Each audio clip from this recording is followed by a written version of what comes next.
నమస్తే అందరికీ, welcome back to our channel. ఒక్కసారి చికెన్ కర్రీ ఈ స్టైల్లో చేయండి. టేస్ట్ అయితే చాలా అంటే చాలా బాగుంటుంది. బిగినర్స్ ఇంకా బ్యాచిలర్స్ కూడా ఈజీగా చేసుకోవచ్చు ఈ చికెన్ కర్రీ. రెసిపీ చూసేద్దామా.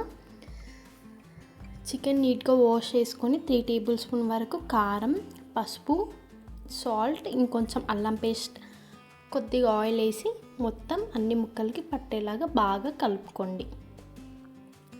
అన్నిలా కలుపుకున్న తర్వాత ప్యాన్లో ఒక 3 టేబుల్ స్పూన్ వరకు ఆయిల్ వేయండి. అండ్ కొంచెం కరివేపాకు, ఆవాలు, జీలకర్ర వేసి కట్ చేసి పెట్టుకున్న ఒక ఆనియన్ అండ్ అల్లం పేస్ట్ వేయండి. కొంచెం ఒకసారి మొత్తం బాగా మిక్స్ చేయండి. ఇప్పుడు మనం ముందుగా మ్యారినేట్ చేసి పెట్టుకున్న చికెన్ ఉంది కదా, అది మొత్తం ఇందులోకి వేసి ఒకసారి మొత్తం బాగా మిక్స్ చేయండి. ఇప్పుడు మూత పెట్టి 15 మినిట్స్ వరకు చికెన్లో ఉన్న వాటర్ మొత్తం బయటికి వచ్చేలాగా మొత్తం బాగా ఉడికించుకోవాలన్నమాట.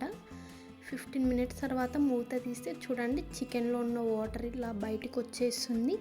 ఇప్పుడు దీంట్లోకి మనకు కావాల్సినంత వాటర్, అంటే మీరు చికెన్ తీసుకున్న క్వాంటిటీని బట్టి వాటర్ వేసుకోండి. వేసి ఒకసారి మొత్తం బాగా మిక్స్ చేసి మళ్ళీ మూత పెట్టి మీడియం ఫ్లేమ్లో ఒక 10 మినిట్స్ ఉడికించుకోండి. ఒక 10 మినిట్స్ తర్వాత మూత తీస్తే మొత్తం బాగా ఉడికిపోయి ఉంటుంది.